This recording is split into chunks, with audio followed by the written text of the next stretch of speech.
Those were the words Donovan Ashcroft, the 41-year-old husband of Leona Ashcroft, said while standing at the edge of the hospital bed where her mother had just stopped breathing. Not in a quiet hallway, not in a parking lot, not somewhere private where grief could exist without witnesses. He said it inside room 4C of Meridian General, with a nurse still adjusting the IV line, and Leona's younger sister pressed against the wall in shock.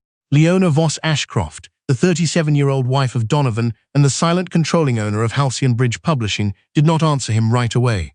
She was still holding her mother's hand. The warmth had not yet left it, and while she pressed her palm against her mother's fingers and tried to remember how to breathe, Donovan pulled a sealed envelope from inside his jacket and placed it on the bedside table, like it was paperwork due at the end of a business day. He said he had waited until the right moment. He said this was not cruelty. He said she would understand once she stopped being so emotional about everything. Calla Voss, Leona's 31-year-old younger sister and the only other person in the room, looked at the envelope, then at Donovan, then at the hand Leona was still holding. She did not speak. She could not. The wrongness of the moment was so complete it had no room for language. Donovan straightened his jacket and told Leona he needed a fresh start before his book tour. He said it the way men say things they have rehearsed. He said Naomi Stranda understood his work in ways Leona never had. Then he walked out of room 4C and left his wife kneeling beside her mother's body with divorce papers, sitting 12 inches from a woman who had not yet gone cold. What Donovan did not know, because he had never cared enough to ask, was that the publishing house funding his book tour, protecting his literary reputation, and approving the print run he called the greatest achievement of his career, that house belonged to Leona. Through Thornfield Trust, she had quietly controlled Halcyon Bridge Publishing since her father transferred ownership 7 years ago. Donovan had signed away his right to question any of it before they married.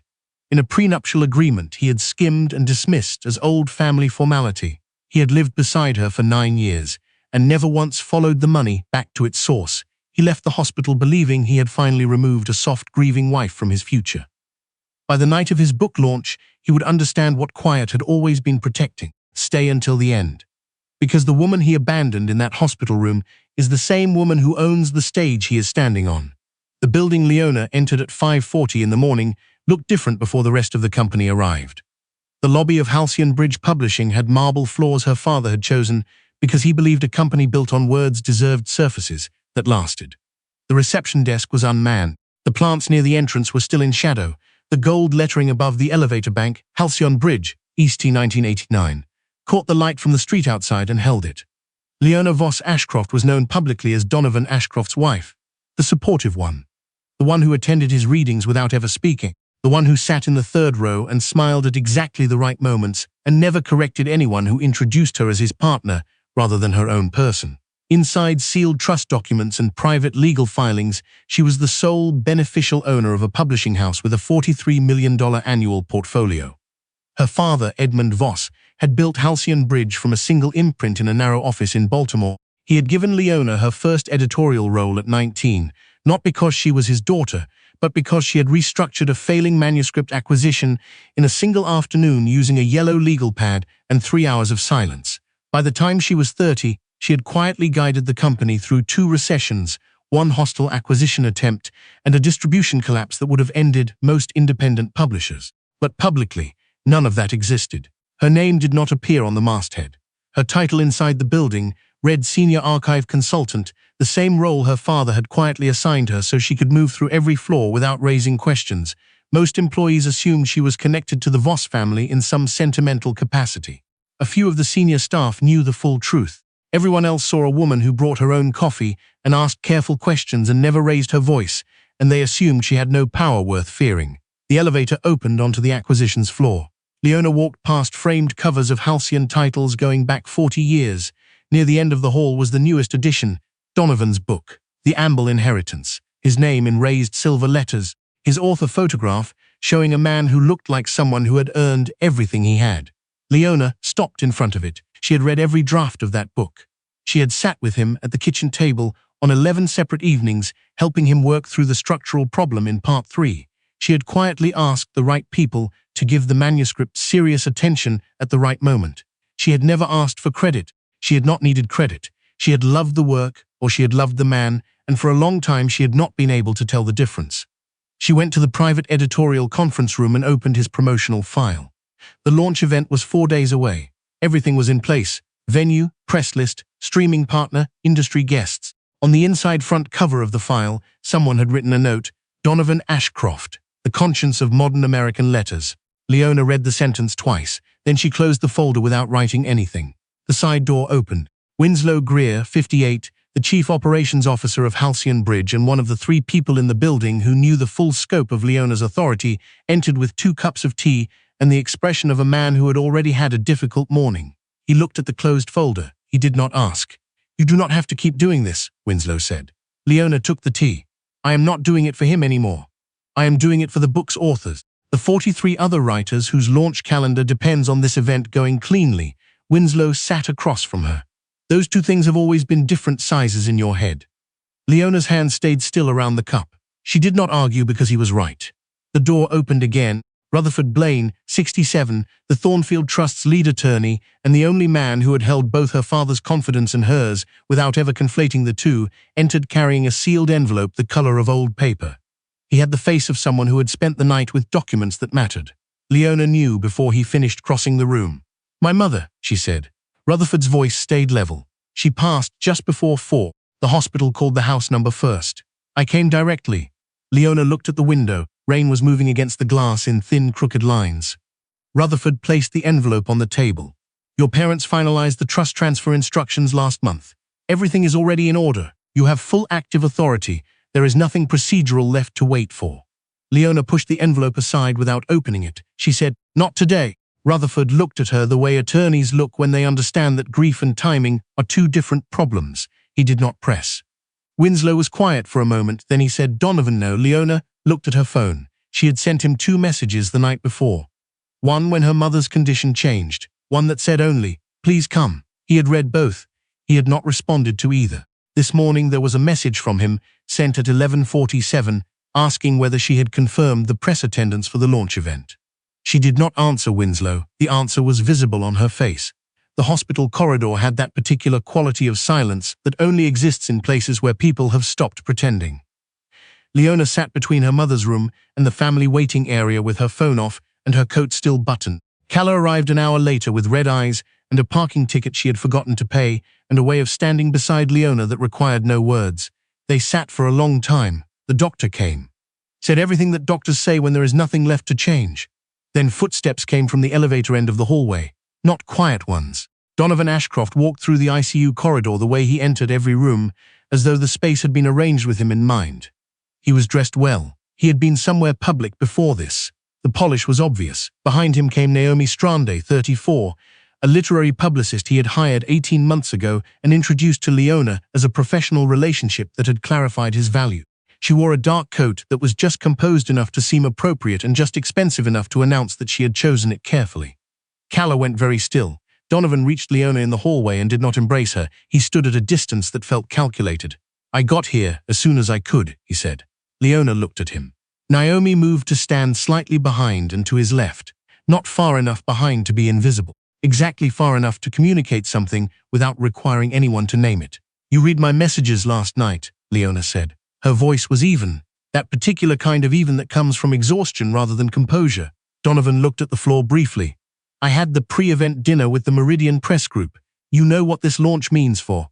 "My mother died this morning," Leona said. The hallway went quiet. A nurse at the far end of the corridor slowed her pace without stopping.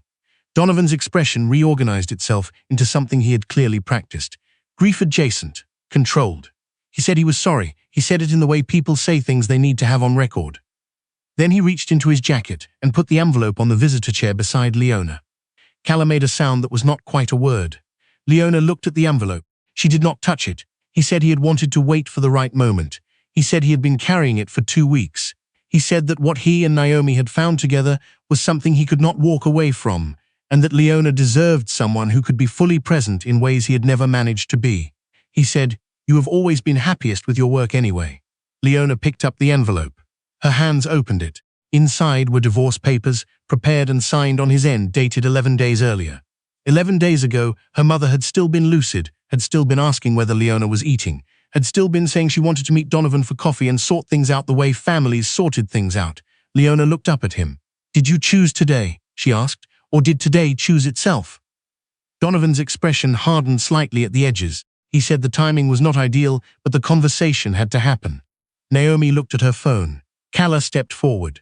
She is standing 20 feet from where her mother's body is still being managed. What is wrong with you? Donovan looked at Calla as though her anger was a logistical inconvenience. He said he understood that emotions were running high. He said Leona was a strong woman who had never needed him as much as she had let herself believe, and then he said the thing he would not be able to take back. He said, "Your mother spent her whole life worried about you. Now she doesn't have to, and neither do I." Calla grabbed the wall. Leona did not move. She looked at the man she had sat beside for 9 years. She looked at the woman standing behind him in a carefully chosen coat. She looked at the papers in her hand. She said nothing. She folded the papers and put them in her bag. Donovan waited for tears or an argument. He got neither. He said they could discuss terms next week. He said he hoped they could be adults about the process. He said he would see her at the launch since her name was already on the industry guest list, and it would be awkward to remove it. Then he walked back down the corridor with Naomi close behind him and Calla staring after them both with the particular fury of someone who has just witnessed something that cannot be unfiled from memory.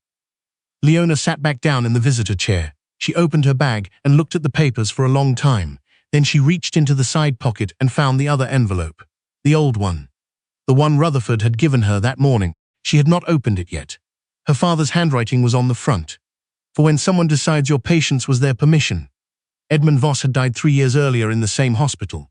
Different floor, different room, same rain on the same windows. Before the end, he had spent several weeks writing letters. Not long ones. Her father had never been a man of excess words, but he had written to people who mattered, and he had sealed the letters with the kind of care that meant he expected them to last. Leona had not opened hers until now. The letter was 4 paragraphs. She read it twice in the hallway, while Calla sat beside her without speaking. The first paragraph said that Edmund had watched her fold herself smaller in that marriage for longer than he should have allowed without comment, and that his silence had been a failure of fatherhood he had not known how to correct. The second paragraph said that Halcyon Bridge had never been a monument or a trophy. It had been built for writers who had no other door, for the ones who came in carrying manuscripts that larger houses had dismissed, not because the work was weak, but because the writer was inconvenient. He wrote, "The company exists to protect voices. If anyone ever turns it into a vehicle for self-promotion or personal exploitation, correct it, even if you once loved them, especially then." The third paragraph said that Leona had always known the difference between silence and surrender, and that he trusted her to know when the second had been confused for the first. The fourth paragraph had one sentence. It said, "The stage belongs to whoever built the floor." Leona folded the letter and held it against her chest. Calla looked at her carefully. "What does it say?" Leona was quiet for a moment. Then she said, "It says what I already knew." That night, she called Rutherford and Winslow to the Halcyon Bridge offices. The building was empty except for the overnight security staff. They met in the archive room on the 4th floor, where the original company records were kept in climate-controlled cabinets that her father had installed in 1994. What Leona laid out in the following hours was not revenge. It was an audit. Winslow began with the financial records. There were irregularities in the promotional budget for the inheritance. Luxury hotel charges categorized as author development expenses. Travel and entertainment costs filed under editorial research. A styling fee paid to a personal image consultant connected to Naomi's agency. A consulting invoice from a media company that did not appear to have a publicly registered address. Winslow read each item without comment. Then he looked up and said, "This is not creative accounting. This is the systematic misuse of company resources for a private relationship." Rutherford opened his own folder. "The prenuptial agreement is ironclad. He gets nothing from the trust. But if company funds were used to subsidize personal expenses, hotel rooms, styling, travel, private event costs, there is a clawback mechanism in the Thornfield bylaws that allows us to recover those amounts with penalties." Leona listened without moving. "There's something else," Winslow said. He opened a second folder and placed a printed email chain on the table. Leona read it. The emails were between Donovan and a literary journalist named Paige Strell, 29, a culture writer known for shaping the early narrative around emerging authors. The emails were about Leona. They described her, in Donovan's language, as someone who had coasted on inherited connections without genuine creative vision, someone whose presence in his professional circle had confused people about whose talent were actually in the room. One email from 2 months ago said, "Once this launch happens, her name will finally stop following mine around. She'll retreat to whatever archive she came from and no one will notice." Calla, sitting against the far wall, covered her mouth. Leona read the chain again. She did not speak for a long time. Then she said, "How many people received these?" Winslow said the chain had been forwarded to 3 industry contacts, including the editor of a prominent literary trade publication who had been preparing a profile piece on Donovan. Rutherford said carefully that this constituted reputational damage using access and positioning that Donovan had obtained, in part through his connection to Leona and to Halcyon Bridge. "So he used the door I opened," Leona said, "to tell people the door was his." No one answered. The answer was already in the folder. There was a third piece. Winslow hesitated before opening it. "There is a writer," he said, "Orla Ben, 28. She sent a submission to Halcyon Bridge 14 months ago. Her manuscript, Wire and Gold, was flagged in our acquisitions system as a priority read by our editorial director. It was removed from the active consideration file 2 weeks after Donovan joined the acquisitions advisory panel as a guest consultant." Leona looked up. Winslow continued. 3 months later, the structural concept that was central to Ben's manuscript, an inheritance story told through financial documents and archival correspondence, appeared in the developmental notes for the Amble inheritance. Rutherford placed a timestamp comparison on the table. Orla Ben's manuscript, Donovan's developmental notes. The overlap was not coincidental. Calla said something under her breath. Leona looked at the 2 documents side by side for a long time. Her mother had loved writers, had loved the ones who came in uncertain, carrying work that had already been declined too many times, and who needed someone to say, "This exists, and it matters, and we will protect it." Her mother had sat in on editorial meetings for 30 years, not as an executive, but as a listener. She had said once that the most important thing a publisher could do was recognize that the story belonged to the person who had lived enough to tell it. Leona put her hand flat on Orla Ben's manuscript page. She said, "Find her." Orla Ben, 28, answered the door of her apartment in an oversized sweater with the particular look of someone who had stopped expecting good news from professional sources. She recognized Rutherford. She looked at Leona without knowing who she was. Calla had come too. She stood slightly behind Leona with her arms folded. They sat in Orla's small living room, surrounded by stacked books and printed manuscript pages and a single dying plant on the windowsill that no one had found time to water. Orla said she had heard nothing from Halcyon Bridge after the initial acknowledgement. She said she had assumed it was a rejection. She said she had started over on a different project because that was what you did when the door didn't open. "You found another wall." Leona told her what they had found. Orla's face went through several things in a short amount of time. None of them were simple. She said, "I knew it wasn't just rejection. I knew there was something wrong with the timing. But I told myself I was being paranoid. You get used to telling yourself that when you're a young woman sending work to rooms you've never been inside." Leona said, "You were not paranoid." Orla looked down at her hands. Leona said, "Will you let us correct this?" Orla said, in a voice that was very quiet, that she wanted to. But she had learned to be afraid of wanting things that were already supposed to be hers. Leona understood that. She understood it completely. She said, "I know what it costs to trust a door that closed on you before. But this door is mine, and I am telling you it is open." Orla looked at her for a long moment, then she nodded. The launch event for the Inheritance was held at the Pemberton Hall in downtown Baltimore, a venue Halcyon Bridge had used for 20 years because the acoustics were excellent and the sight lines from every seat were clean. 600 people were expected: critics, agents, editors, booksellers, industry partners, 3 university press contacts, and a film producer who had been in early conversation about adaptation rights. Donovan arrived by car with Naomi and 2 publicists. He wore a dark suit and the particular expression of someone who believes the evening already belongs to them. Reporters were outside. Cameras found him immediately. He answered questions with practiced warmth. He said the book had come from the deepest place he had ever written from. He said he had learned that real creative work required releasing everything that was holding you back. He said, "Sometimes the people closest to you are the ones who can't follow you into the work." He was not asked to clarify who he meant. He did not need to be. Inside the hall, Naomi moved to the front left area.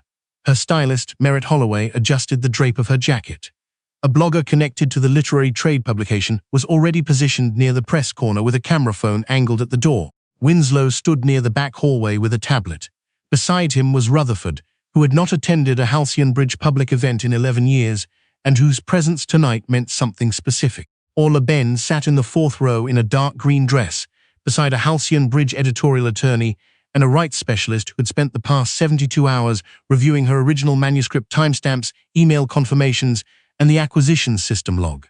Leona did not enter through the main door. She arrived through the staff entrance at the back of the hall with Calla and Rutherford's associate and a sealed authorization file under her arm. She wore a grey dress. Her mother's watch, a small thing with a worn leather strap, was on her wrist. She had worn it every day since the hospital. She would not stop wearing it. She moved through the back corridor until she reached the technical booth above the rear mezzanine, where the hall's presentation system was controlled. The venue coordinator, a careful woman named Sable, who had worked Halcyon events for a decade and understood without being told that tonight was different, confirmed the secondary presentation package was loaded and sealed and accessible only through Rutherford's authorization key. Leona looked through the booth window at the hall below. She could see Donovan near the front, shaking hands, accepting congratulations. She could see Naomi watching him the way people watch things they have decided to own. She could see the journalists and the agents and the industry contacts who had built their understanding of Donovan Ashcroft on a foundation that included, without their knowledge, the woman standing above them in the dark. The lights shifted. The event coordinator announced that the evening would begin. Donovan was invited to the podium. He walked up slowly, letting the applause fill the space around him. He set his hands on either side of the lectern. He said, "This book is about inheritance, not the kind that gets handed down, the kind you earn." Orla sat in the fourth row. Her hands were in her lap. Donovan continued. He spoke about the courage it took to write honestly. He spoke about the discomfort of confronting the stories that no one in your life wanted you to tell. He said, "Some people want you small. They are most comfortable with you grateful and quiet and inside the space they have assigned you. This book is for everyone who refused that assignment." Winslow looked at the back of the hall. Rutherford touched his phone. Leona nodded. The lights did not go out. They shifted. A subtle change, the kind that tells an audience something administrative is about to happen. The screen behind the podium, where Donovan's book cover had been displayed, changed, not to something dramatic, not to something designed for spectacle, to the official Halcyon Bridge Publishing letterhead, clean, precise, and sealed with the trust mark that only appeared on formal company communications. Donovan turned around. The text on the screen read, "Before this evening's program continues, Halcyon Bridge Publishing is required to address verified matters of company conduct connected to this event and this publication." The hall went very quiet. The first document appeared, a financial record, hotel accommodations, 4 nights, charged to the editorial development account for The Inheritance. Billing name, Naomi Strande. A murmur moved through the audience. The next record appeared, styling and image consulting fees billed under promotional expense, connected to Naomi's agency, then a consulting invoice from a company that did not exist in any public registry, then a travel record, then a private event coordination fee. Each document was clean, no narration, no music, just records on a screen, one after another, in a hall full of people who understood exactly what they were looking at. Naomi's posture changed, not dramatically, just enough. Donovan stepped away from the podium. He said, "What is this?" His voice was too loud in the silence. The screen shifted. A new heading appeared, Acquisitions Record, Wire and Gold, submitted by Orla Ben. Then 2 documents appeared side by side. A timestamp from Halcyon's digital submissions system showing Wire and Gold logged as a priority read. Beside it, a dated removal entry. The manuscript pulled from active consideration 2 weeks after Donovan joined the advisory panel. Then the developmental notes for the Amble Inheritance. Then Orla's original structural outline.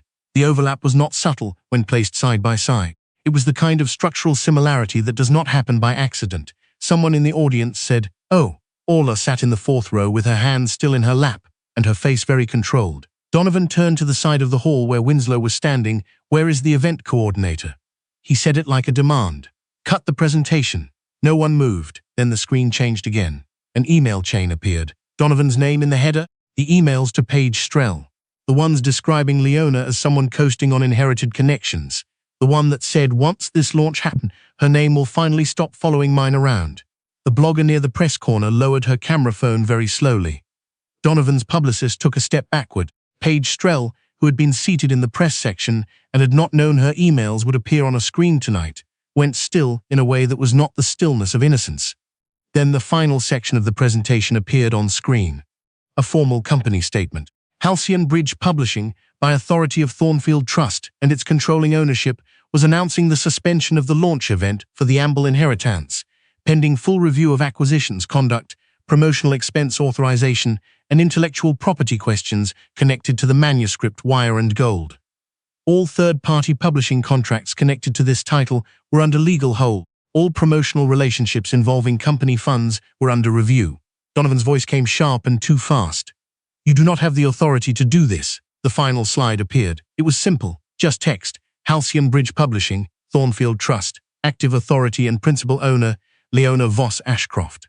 The hall was completely silent. Then Donovan turned slowly toward the back of the room. Leona came down from the mezzanine stairs. Not quickly, not with any performance attached to the movement. She walked through the center aisle in a grey dress with her mother's watch on her wrist and 600 people parting without being asked. She had spent 9 years invisible in rooms this man had moved through like they were made for him. She reached the front. She did not stand beside Donovan. She stood beside Orla Ben, who rose from the 4th row with her hands still trembling and her eyes completely clear. Leona addressed the room. My parents built Halcyon Bridge to protect work that would otherwise have been taken from the people who created it, she said. Tonight, the company is beginning formal proceedings to correct the misuse of its resources and its systems. The launch of the unveiled inheritance is suspended. Rights connected to the structural foundation of this book will be reviewed in relation to the prior work of Orla Ben. All relevant financial irregularities have been documented and submitted to outside counsel. She looked at Orla. Orla Ben submitted work to this company through the correct channels, she said. That work was suppressed, and its ideas were appropriated without credit or compensation. Halcyon Bridge recognizes the prior authorship. We will not move forward with any version of this publication until that is corrected. For a moment the hall was still. Then applause started somewhere in the middle of the room. Not orchestrated, not unanimous at first. Just real. The kind that comes from people who have been in rooms where this kind of thing was allowed to happen without consequence, and who had not expected to be in a room where it was stopped. Donovan stood at the edge of the stage with Rutherford's associate beside him, holding a seal envelope. He said, "Leona." His voice had changed. The polish was gone. She looked at him. He said, "You could have told me. You could have told me any of this at any point, about the company, about what you actually were." Leona was quiet for a moment. Then she said, "I tried to tell you who I was for 9 years. You decided what I was worth instead." He didn't answer. She said, "You handed me divorce papers in the room where my mother died. I did not come here tonight for revenge. I came here because this company belongs to me and someone was using it to steal from a young writer and damage my name." Both of those things required a response. She picked up the envelope Rutherford's associate had placed on the lectern. She held it for a moment. Her mother's voice came back to her, very clearly. Not a memory of something specific, just the general sound of her. The way she had said Leona's name when she was trying to tell her something true. Leona set the envelope back down. She turned to Orla. "Halcyon Bridge will publish Wire and Gold," she said, "under your full name and with a formal letter of acknowledgement in the edition documenting what occurred. You will have final approval on every aspect of the publication, and you will be paid what the work was worth when it first arrived." Orla covered her mouth with one hand. The applause came fully this time. In the weeks that followed, things changed the way things change when the truth has been formally entered into a record. The launch of the unveiled inheritance did not happen. The rights review was opened.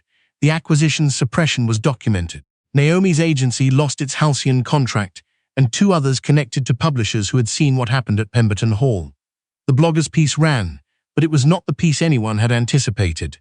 Paige Strell issued a statement that read as half apology and half attempt to distance herself from the emails she had not expected to see on a screen. Donovan retained an attorney. There were negotiations. They were brief. The prenuptial agreement was precise. The clawback mechanism in the Thornfield bylaws recovered every personal expense that had moved through company accounts. His name was removed from the Halcyon advisory panel. He did not attend any publishing events for the remainder of that season. His publicist described this as a personal decision. Wire and Gold was published 7 months later. It had a quiet opening week, and then something happened. The kind of thing that happens sometimes when work is genuinely good and finally arrives in the room it was always meant for. It found readers, it found reviews, it found the particular audience that had been waiting for exactly that kind of book without knowing they were waiting. Orla sent Leona a copy of the first printing with a note inside the front cover. The note said only, "You opened the door. I walked through it. Thank you for knowing the difference." Leona read it standing in the archive room on the 4th floor of Halcyon Bridge, surrounded by the records her father had kept and the cabinets her mother had organized and the 43 years of work that had been protected by people who believed a story belonged to whoever had lived enough to tell it. She put the book on the shelf beside the others. Then she took the elevator down to the lobby and walked out through the main entrance. Not the side door, not the staff access, not the consultant's entrance. through the front doors with the brass handles and the gold lettering above them, and the marble floors her father had chosen, because he believed some surfaces were built to last. No one announced her. No one had been told to expect her. The morning staff looked up and saw what they saw, a woman in a grey coat with a worn leather watch on her wrist, and no particular expression on her face. She walked past the reception desk, and past the framed covers, and past the photograph of her parents at the company's 25th anniversary dinner, and she went up to her office. Not the archive room, but the office on the 6th floor, with the window that looked out over the harbour. And she sat down at the desk, and she opened the folder that had been waiting for her all week. There were 12 new manuscript submissions, priority reads, flagged by the acquisitions team. She started with the first one. Some things do not announce themselves as power. They simply sit and wait to be recognized by someone who understands what they are looking at.